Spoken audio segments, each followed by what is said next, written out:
cari mentor itu seperti kayak cari, berat kita katakanlah kita cari ustadz lah, ustadz untuk membimbing kita menuju jalan yang benar lah gitu ya. Sama kan cari mentor bisnis juga cari seseorang yang mampu membimbing kita dan kita mau nurut. Karena kan biasanya orang bisnis itu egonya tinggi, yang nggak mau nurut. Nah, saya merasa terima kasih banget ada orang kok baik banget ya mau mentorin saya. Maka saya harus mengembalikan, Mas. Saya waktu itu udah ada dana, udah ada ngalir, saya harus cari nih orang yang seperti saya dulu. Orang yang dia bersungguh-sungguh, bisa dalam kondisi yang terseok-seok gitu kan. Yang saya lihat waktu itu dia pintar dalam satu bidang ilmu. Nah, dia punya potensi nih. Dia punya potensi sebenarnya. Mas, dia tak suruh keluar, Mas. Dia itu adalah orang yang kompeten di bisnis saya. Wah, kamu pintar loh, Mas, sebenarnya, dan saya kayaknya kamu bisa sukses nih. Ya udah kamu keluar, aku invest ke kamu gitu. Aku mengibaratkan dia adalah saya yang dulu. Waktu dulu. Iya. Ya udah saya menerapkan, saya mentor dan juga investor buat kamu. Sama. Ternyata saya rugi ratusan juta juga itu.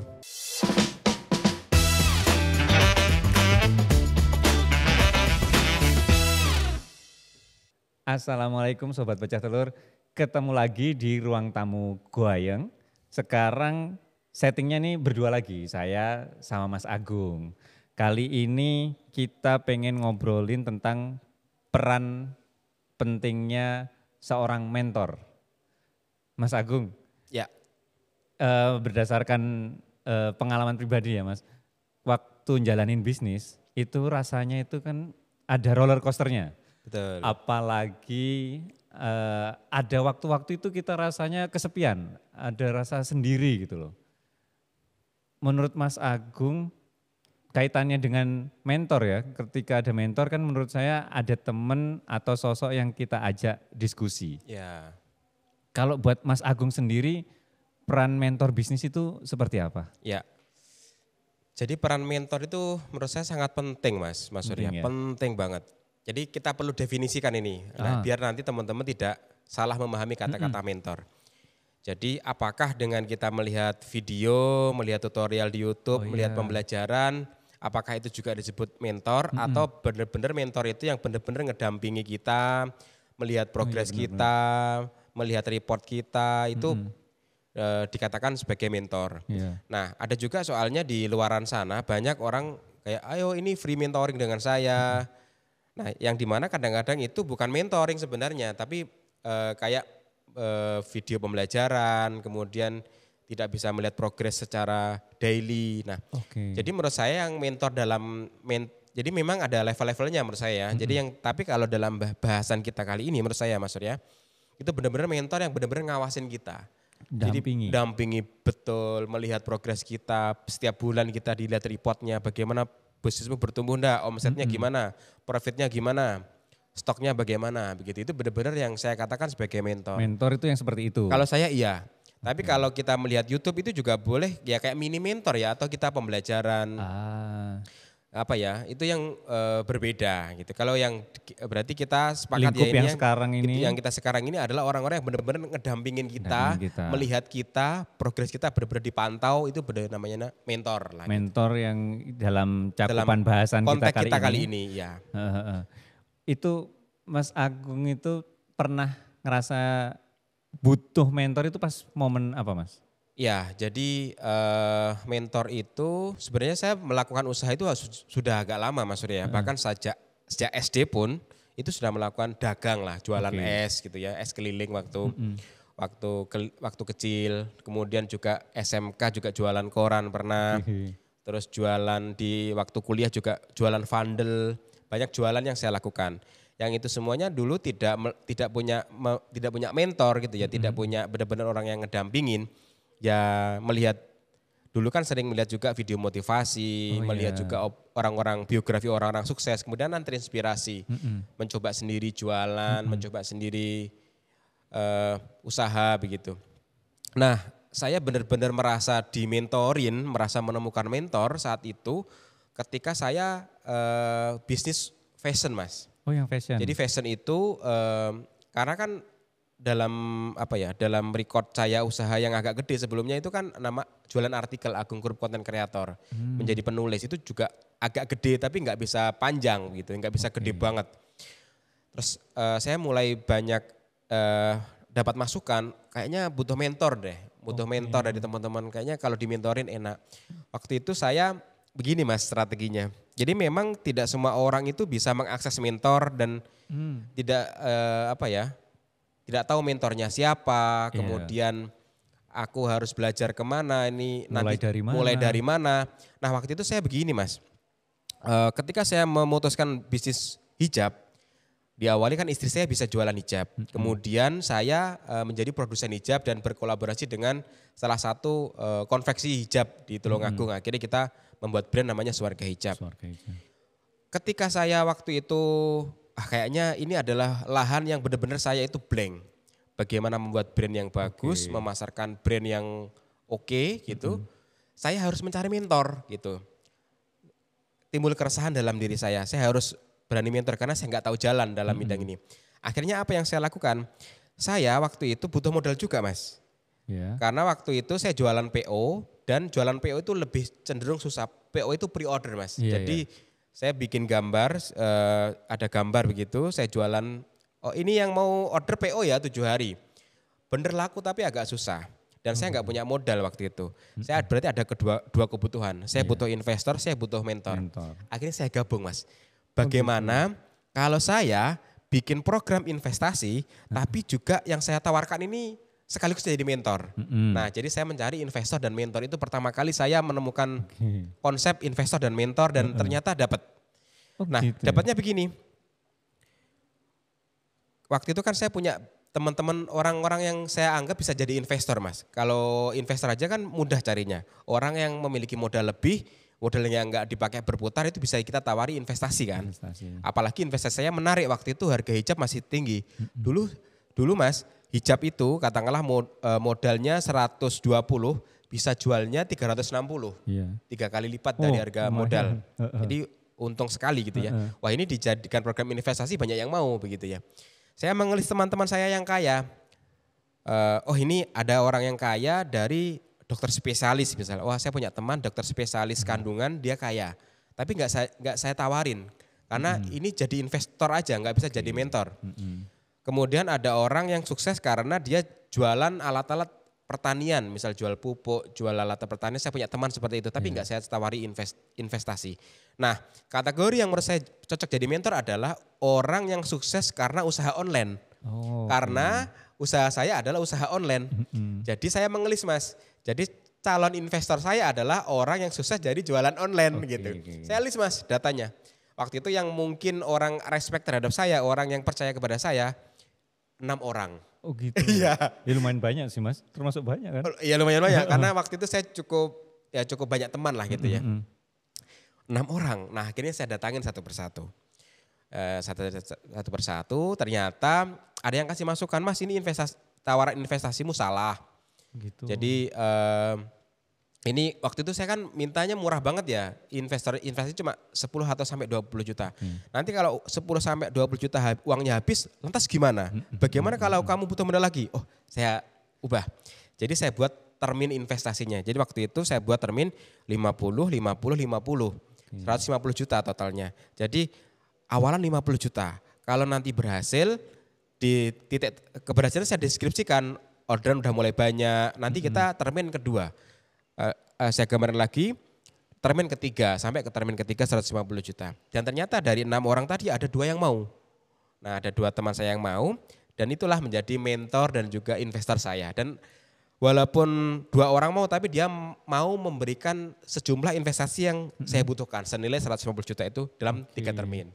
Nah itu investor pertama saya dan mentor saya Mas. Itu bisnisnya sama nggak Mas? Background bisnisnya selain yang online, apakah mereka ini juga di fashion? Jadi saya mengkategorikan fashion itu sebagai bidang bisnis. Tapi jalan untuk yang paling penting bagi saya adalah bagaimana treatment bisnis online.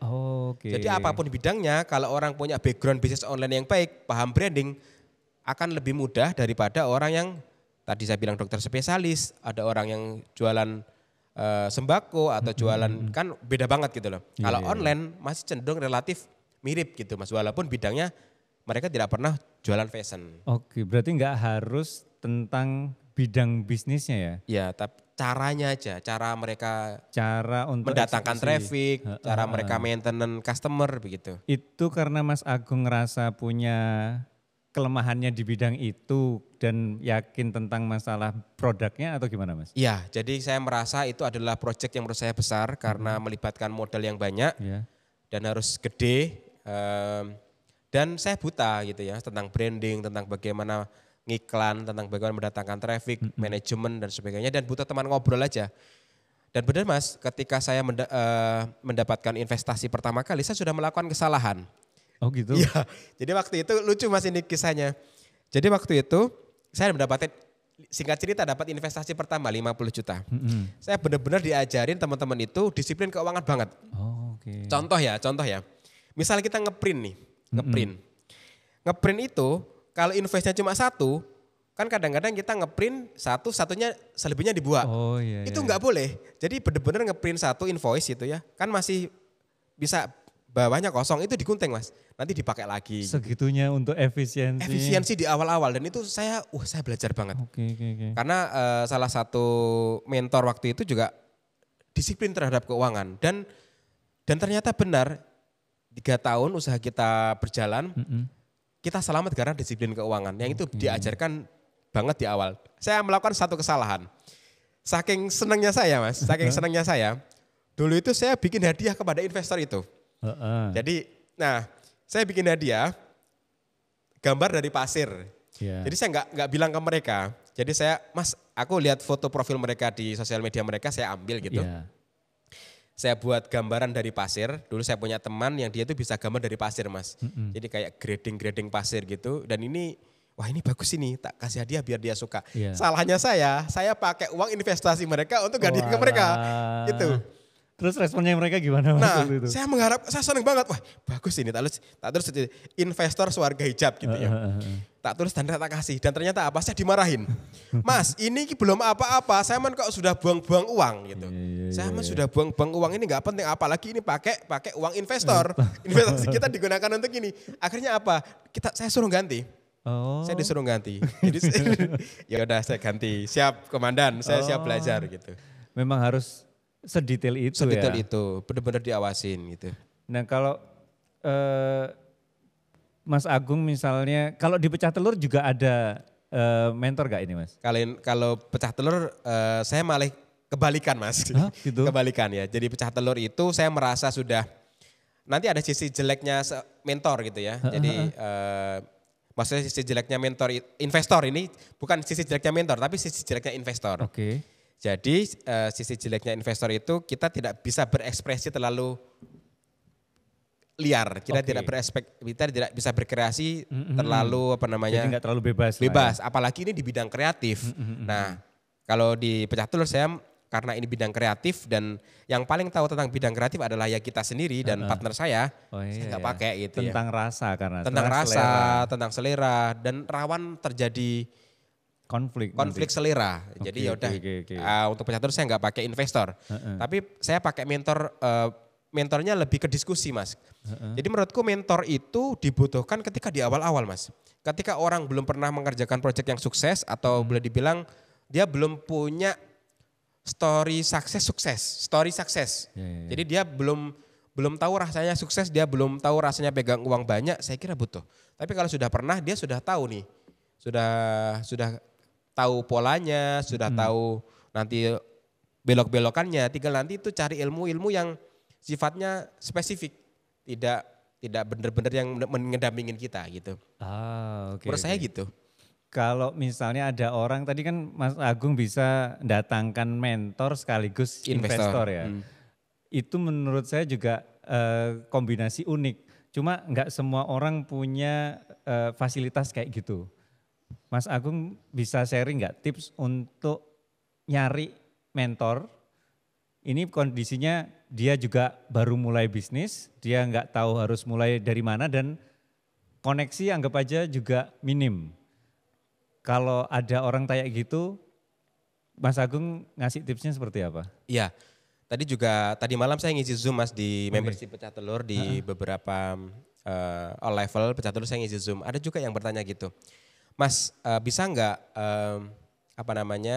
Mas Agung itu jadi mentor kami secara spesifik, ngedampingin kami.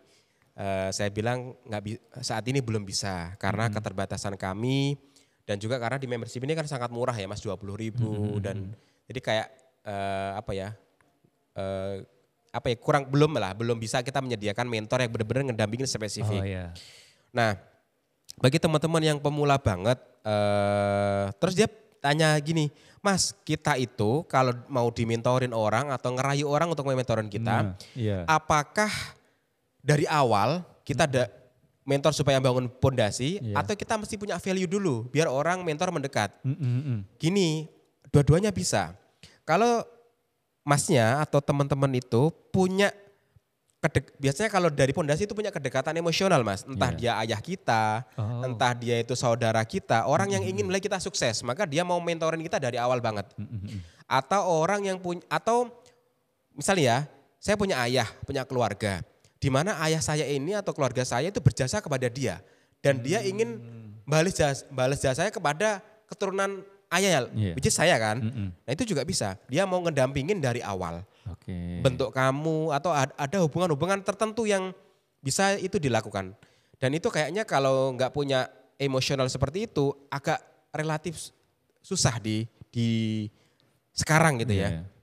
Adanya kita belajar di YouTube, kita belajar sama orang, ilmu-ilmu, puzzle-puzzle ilmu kemudian kita rangkai sendiri.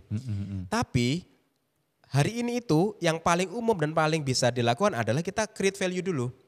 Jadi kita punya, kalau orang grafis kan punya apa namanya itu Mas? Portofolio.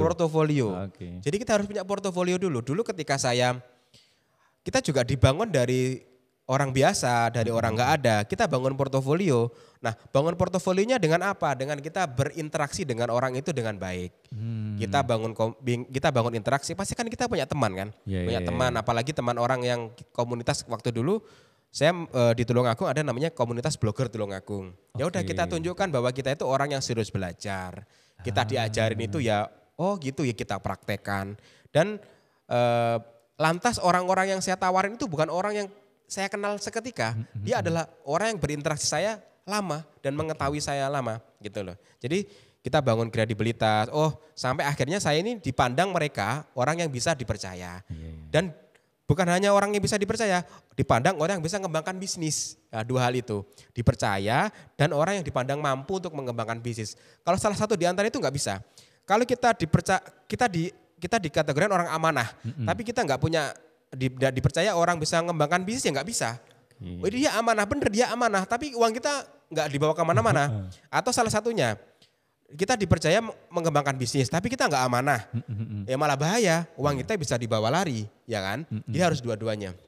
Kita harus dipercaya sebagai orang yang amanah, jujur, menyampaikan apa adanya, dan kemudian dipercaya orang yang bisa memutar bisnis. Nah ini harus dibangun Mas, dibangun. Dan setiap kita membangun sesuatu pasti ada orang yang melihat. Pasti dari dulu ya, minimal orang-orang terdekat kita kan melihat track record kita. Oh dulu ini bisnisnya bagus kok. Nah, jadi itu. Jadi memang kalau orang nggak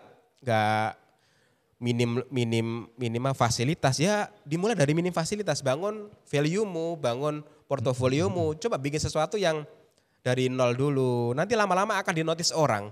Nah, tapi jangan sampai kita kayak personal branding ya Mas ya.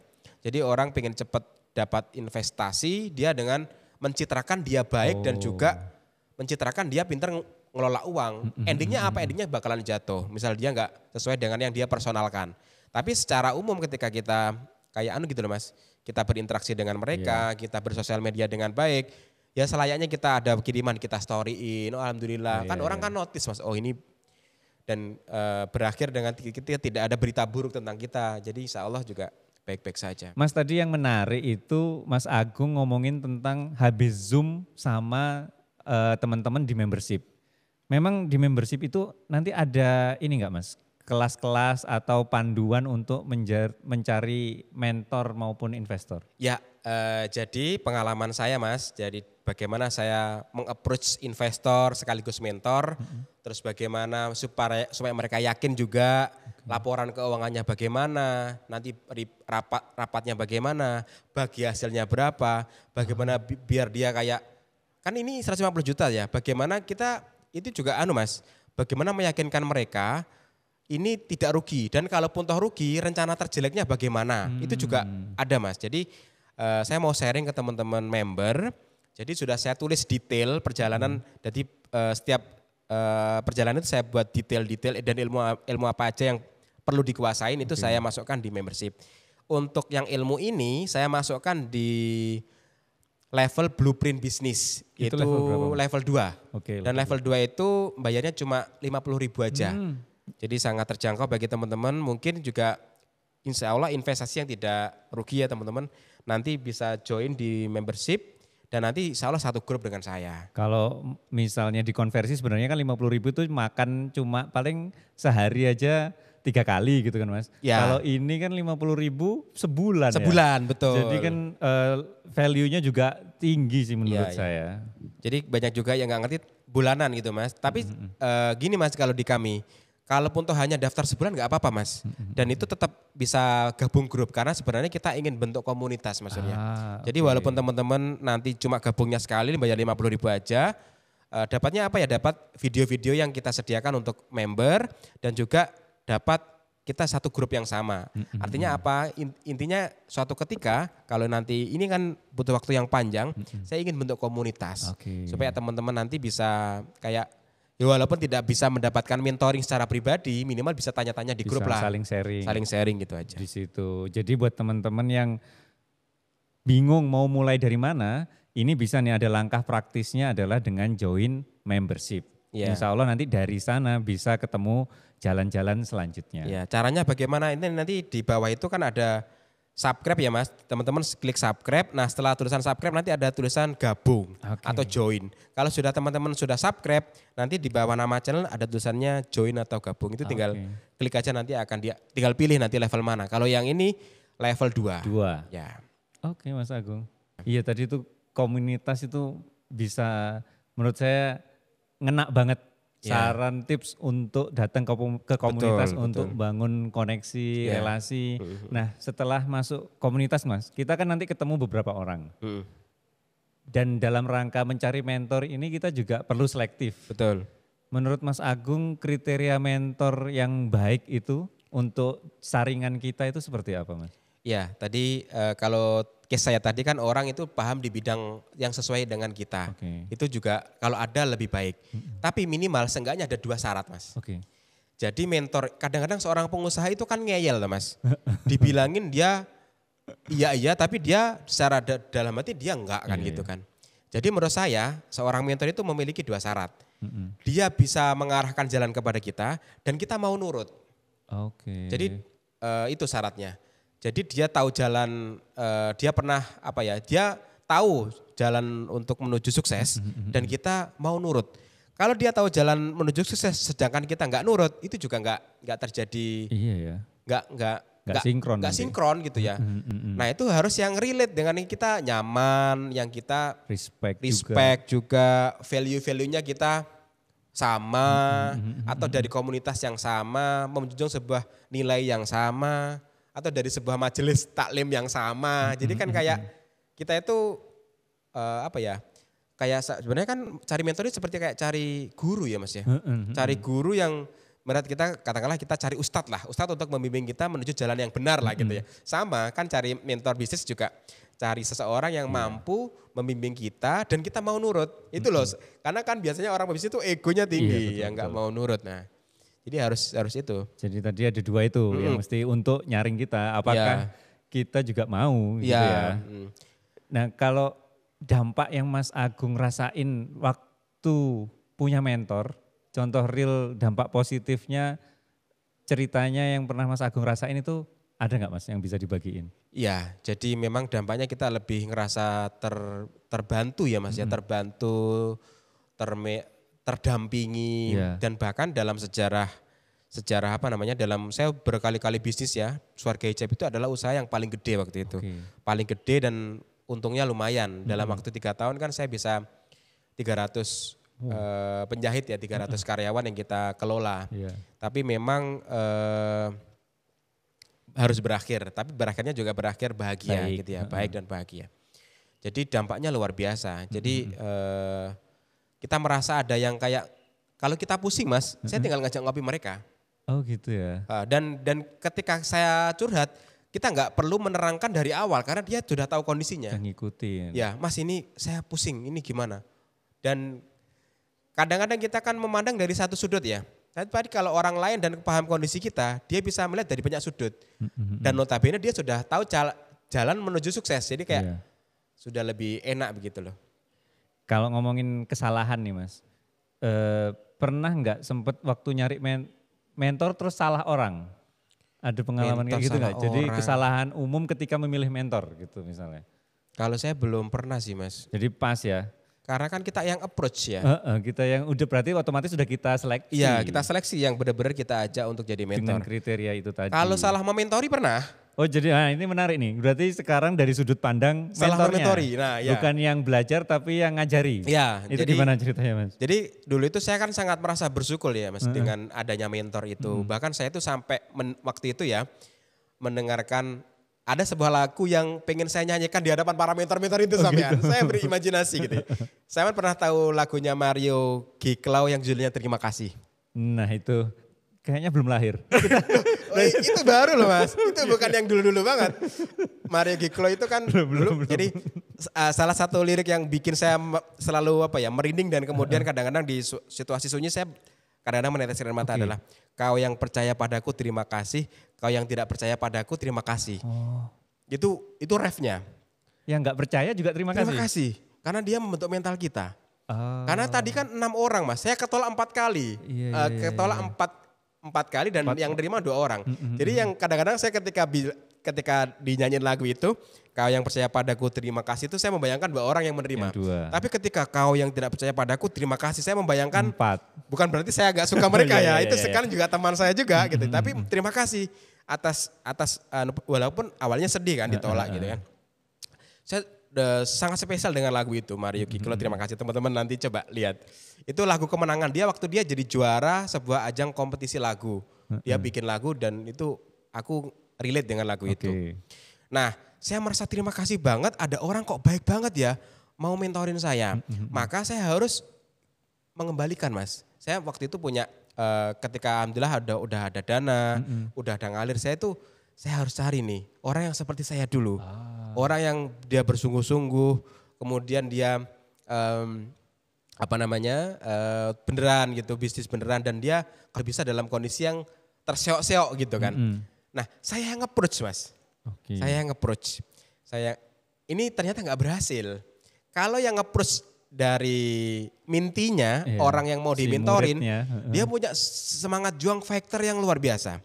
Tapi kalau yang mentornya yang approach, itu waktu itu saya juga nggak punya ilmu itu ya, memilih orang yang semangat factornya bagaimana. Yang saya lihat waktu itu dia pintar dalam satu bidang ilmu.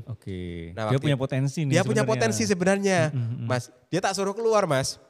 Dia itu adalah orang yang kompeten di bisnis saya. Di Suarga Hijab itu. Dia kompeten orangnya. Wah, kamu pintar loh Mas sebenarnya. Dan saya itu juga mungkin suka ya karena saya juga cenderungnya suka dekat dengan dia, tahu backgroundnya dia. Kayaknya kamu bisa sukses nih. Ya udah kamu keluar aku invest ke kamu gitu. Aku mengibaratkan dia adalah saya yang dulu. Waktu dulu. Iya. Ya udah kamu saya menerapkan saya mentor dan juga investor buat kamu sama. Ternyata saya rugi ratusan juta juga itu. Kesalahan utama yang Mas Agung dapat dari pelajaran itu terkait salah kalau dia nggak minta ya nggak usah gitu apa gimana Mas? Iya waktu itu saya miss di factornya. Saya dulu kan fake banget Mas. Kalau saya belum bisa kadang-kadang saya begadang lihat YouTube itu sampai semalaman berkali-kali seminggu saya lihat YouTube sampai bisa sampai bagaimana ya nemu ya. Itu kan jiwa factor yang luar biasa. Nah yang saya mintini ini dia itu pinter di kompeten satu ilmu tapi dia factornya itu kurang gitu Mas. Kalau nggak bisa ya sudah atau cenderung pusing enggak terselesaikan begitu ya. Ataupun juga momennya enggak pas, banyak faktor lah. Tapi menurut saya yang paling penting adalah factor dan survival mode. Dia enggak bisa survive di kondisi perjuangan. Di mana perjuangan itu awal-awal kan harus serba ngirit, harus banyak berkorban dan sebagainya. Akhirnya itu malah Mas Agung ngerasa itu porsi salahnya di Mas Agung. Saya dan saya mendikte banget. Jadi yang lebih semangat saya daripada dia. Oh kamu harus sini, kamu harus sini. Kalau dulu kan enggak. Jadi yang harus aktif itu yang mintinya. Dan mentor itu hanya benar. Lanjutin, jangan. Oke. Kayak kasusnya temennya Mas Surya gitu ya. Yang apa ya? Yang yang punya mentor ternyata sebenarnya idenya dari dia, tapi mentornya, tapi itu juga juga validasi itu juga perlu. Karena kita nggak punya pengalaman. Nggak punya pengalaman, ya. Oke. Jadi mentor itu validasi aja gitu. Oh iya, ini benar, ini jangan. Tapi kalau kita benar-benar pusing, dia kasih jalan. Oh ini pusing, oh ini coba kamu gini gitu.